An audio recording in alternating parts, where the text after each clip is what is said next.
Bracket that we got. We just have to bend this at a 25-degree angle, I believe. So we're going to test fit this. Alright, we got this bracket here.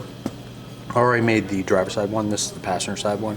We're just going to go ahead and bend this. So we need to bend this to about 70 degrees. And I'm just going to use this small brake here because it's easier to use than my big one for small stuff like this. Basically, I line it up to my sketched mark.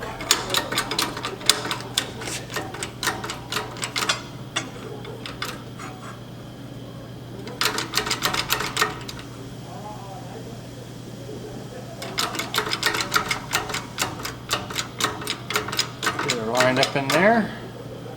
I'm going to take my angle gauge here and I put that on it. And I want to take it to 35 degrees, which is one side of the bend. So the other side should be 35 as well, and that'll be 70. 22.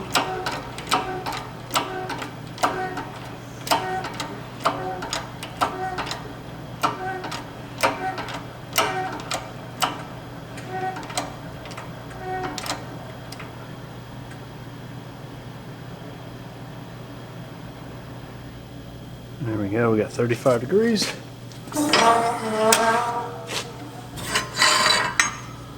that's what it looks like now. 3/16 steel, which is 1/16 less than quarter inch.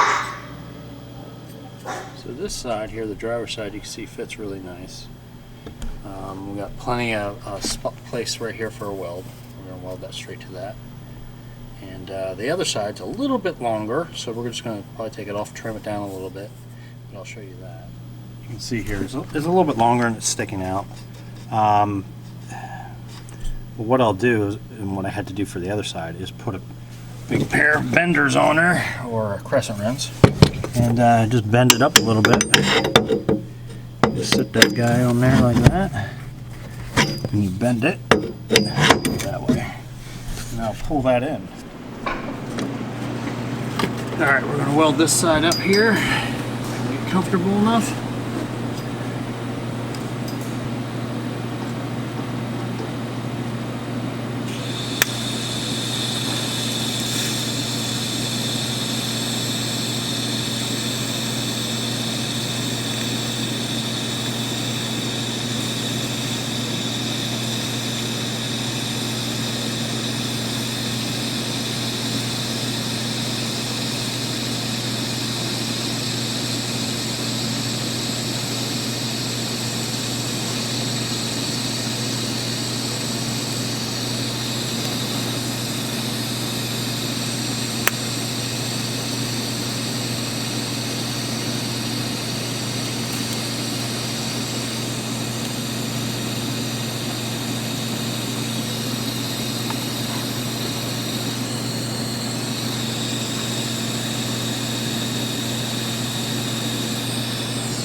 Here.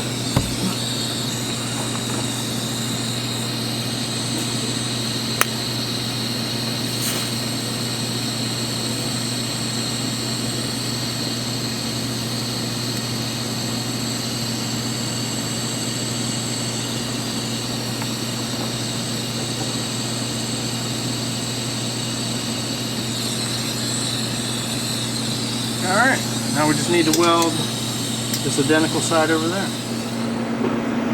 Alright, so we're going to weld this side here. Just TIG welding this. I'm going to go up.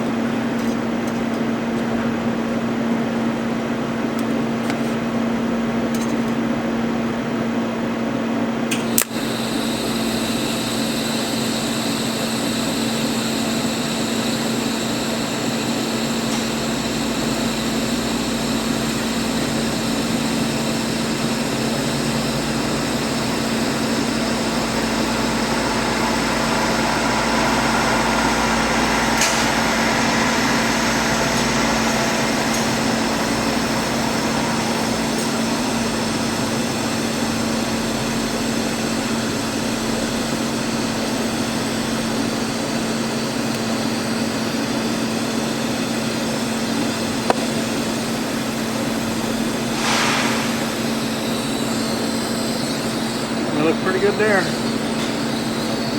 Oh yeah, she ain't budging. She's super strong. No flex. Now we're on to the uprights. Laterals. Whatever you want to call it.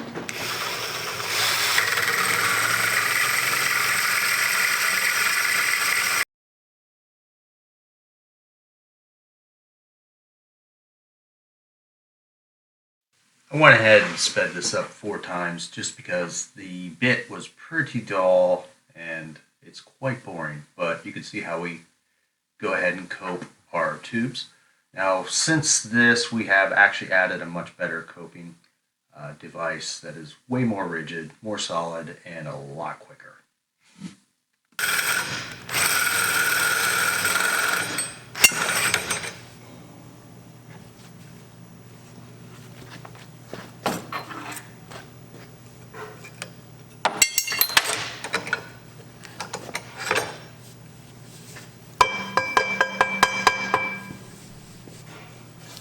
Hey everybody, this is the next day, early morning here. We're getting started working on the Spruce.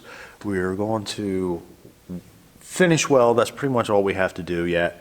And I'm welding up this lower bracket that we came up for, that you saw yesterday, a little bit ago, where this actually connects the frame.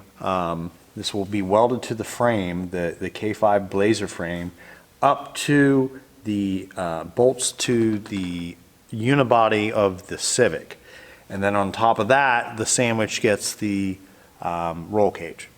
So that does 2 things. One, it makes the roll cage much sturdier. It actually connects it to the frame, but it also connects the unibody to the frame, which right now didn't have many mounting points. So instead of just mounting straight through the unibody into the frame, where if that ever shifted, then you become the pressure point. Now we're going to have 2 mounting points in the rear, and we have 8 mounting points inside the uniframe, inside the Civic chassis that we're connecting the roll cage to. So I'm just going to get started here and weld this. Sit back and enjoy.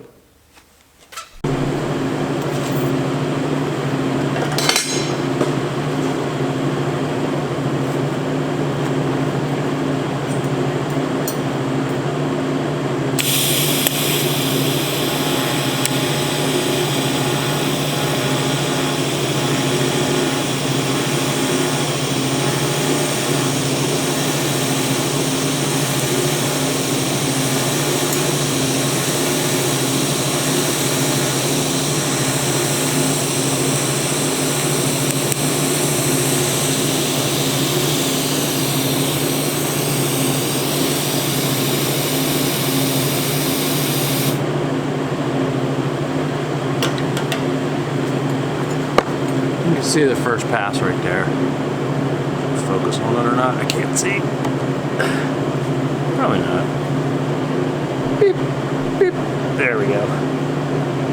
So we're just gonna go back and weld this in sections. Start over here, try and keep the heat out of it. That's why I have it sitting on a heat block here. Helps draw some of the heat out of it, because the problem happens, because this is such a small piece, this will actually start to curl up on you. So if you set it on a heat sink, this big chunk of aluminum, hopefully you'll resolve that issue.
Not my prettiest weld job, but she'll do.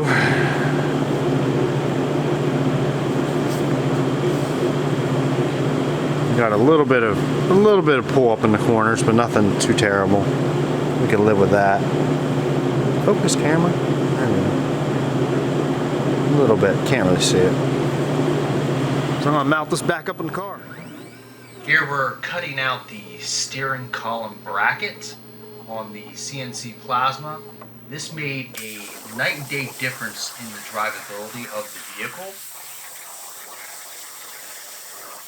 This attaches the steering column to the roll cage.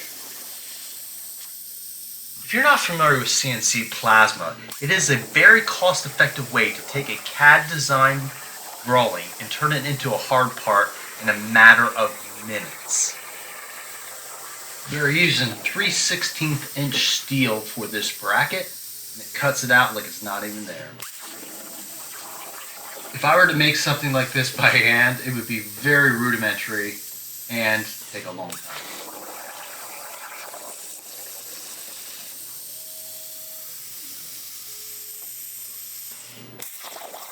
The water in the table actually helps collect a lot of the smoke. Without that, there would be a lot of smoke. And it also helps contain all the particulate that is actually pulverized into tiny little pieces of metal into a powder. That gets all collected there, and then about every 6 months we'll clean the table, drain it, clean it out.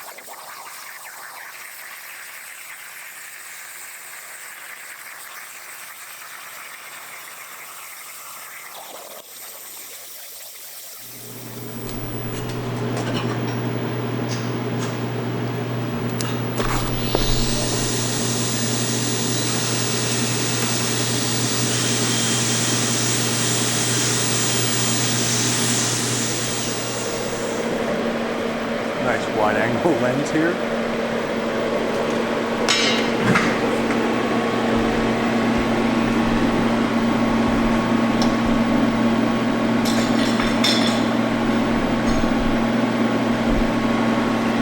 We're trying to weld through the windshield because it's a tight fit up there in the corner. He's trying to get his filler rod to fit in there. Where's the torch hand? Nostrils are going down.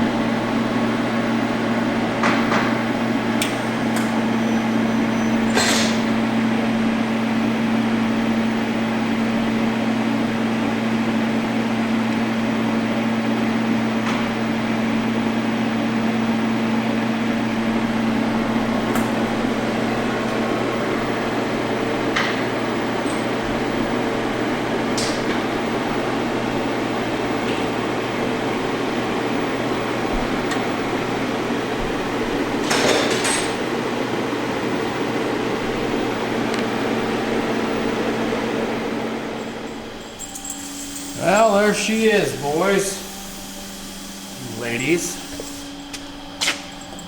This is what we finished today. We finished, pan back here. We got this welded in. We got these bars just tacked in. These bars are welded in because we were able to do that before we installed it. But these are bent, put in, tacked in. These are coked across. I found points, mounting points here that were solid. I'm not sure exactly what was mounted there, but it's solid. So it's not sheet metal, just plain sheet metal. So I made brackets up, you can see here, and then I just MIG welded it to there. That's the only MIG welding I did was really on these two, just because it was a little hard to get in and fill that gap. And same thing with that one. I MIG welded that one over there too. And we got 6 mounting points right here, right now. We got these seat ones, which are solid. That really solid, really made this real rigid. We got these down on the floor. We got the fronts, so that gives us 6. Well, wait, we gotta take that back. Gives us 8 because we have 2 up here and 2 in every corner. So cool. Maths, it's hard.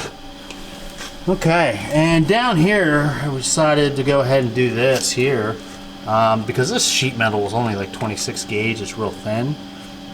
And this 3/16 inch plate that's sandwiched on that, I mean, this will rip like tin foil if it really had to. So we bent these and tacked these in.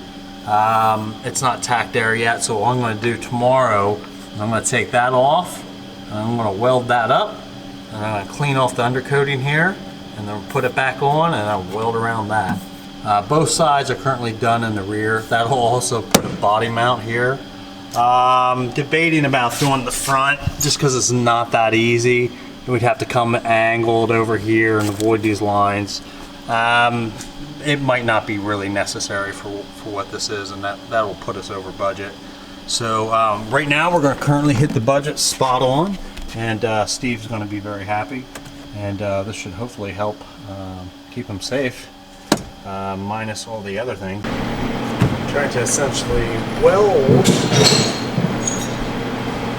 that corner piece up there on the back side. Unfortunately, our good angle torches are broke, and I just ordered some new ones today. You can also see my little steering column bracket down in there. Night and day difference on that steering wheel. Solid. So it's comfy. Seeing how it's hitting the valve cover down there, the steering column. Yeah, we're not responsible for that. Well, there they are. You got the Blazer exoskeleton build and the Honda Civic on a K5 Blazer frame. And we did a roll cage in that in 2 days. And we did this exoskeleton and a lot of other things apparently. And it took us 3 months. This is done and ready for pickup. Let's see, there's a lot going on there. Way more than the Spruce. So we'll finish this up today and we'll show you what the final results are. So let's see if we can pan back a little bit. There we go. So we slapped a coat of black paint on it. Actually, intern Nate did before he left. And we did that just because this is really exposed to the weather. Not that the exoskeleton isn't, because of course it is, but Mike was going to paint that. This I knew wouldn't get painted, and it would start to rust and look like hell. So we went ahead and he just slapped some Ratapan on it. You can see our mount here, super sturdy. It was so much easier steering this, backing this out and spinning it around in the parking lot. So we just essentially attach it to these two mounting points so that it holds the foot pedal bracket and also the steering column. So we got that in. We got this braced in here.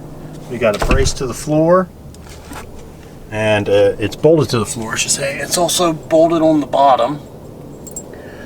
Here in the back, it's bolted to the bottom and then bolted to the frame. Well, it's bolted to the bottom and then welded to the frame. I just MIG welded those. It's a little easier to weld to that dirty metal. And here it's bolted through the floor again, and it's also bolted to the seat there. That gives us 8 mounting points inside the car and 2 to the frame. So this body's actually connected to the frame, so this should have a hard time coming off. Not to mention, if they need to pull this body off, all they have to do is unbolt it and remove whatever they have going on back here. I think it's bolted as well. And they can take this off. As you can see, the motor is really jammed in here. The steering column actually rides on that valve cover. I don't know if you can see that. It's pretty crazy, but this is what we came up with. This was a 2-day build, down and dirty, knocked it out quick and easy. Had we had more time or a larger budget, I probably would have ran these up higher and fit them up in there a little bit better. As it is, there's enough clearance for your head. Really should be wearing a helmet in this thing. We did reattach the seats. They were just finger tight. I think there's 2 bolts only actually in this seat. All 4 are in the passenger. I don't know why. Yeah, it's a mess for sure, but it's done. Steve's going to try and come pick it up today. I don't know if he'll be able to. It's supposed to pour down rain tomorrow. That was another reason why we painted this. If it's going to rain, because this thing just takes up so much room in the shop. And I got to keep the exoskeleton in the shop for now, just because this will rust almost immediately. You can see some light surface rusting happening down here just from, you know, being here since June. And that was one of the first pieces we had started. Right into the sun.